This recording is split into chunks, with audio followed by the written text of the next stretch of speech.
ترجمه هم که رفت استقلال بله ما چه درستیم یه رسانه زده به تو رختکن رسانه بی خود کرده زده. نه بی خود خبر شما میتونه آقای نوازی نه کسی دعوا نکرده. خب شما بیاین رد کنید وقتی یه منم دارم رد میکنم. شما داری از مترجم تیم میپرسی.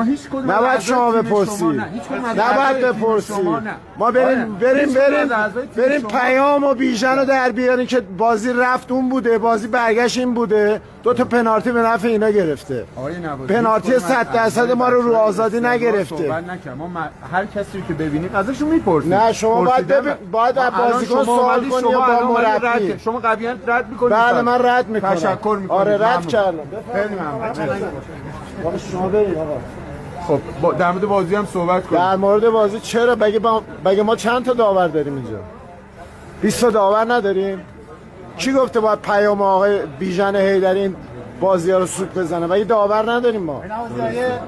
شما فقط در مورد داوری صحبت مشکلی نداشت چون ماسمالی میکنن دیگه.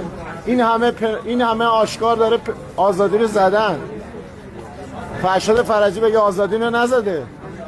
چرا وی ای آر نرفته؟ وی ای آر یه بازی اصلا توجه نمیکنن. نمیرن. آقای بیژن حیدری و برادرانش چرا باید این دوتا باید فقط سوت بزنن؟ مگه داور نداریم؟ 20 تا داور داریم.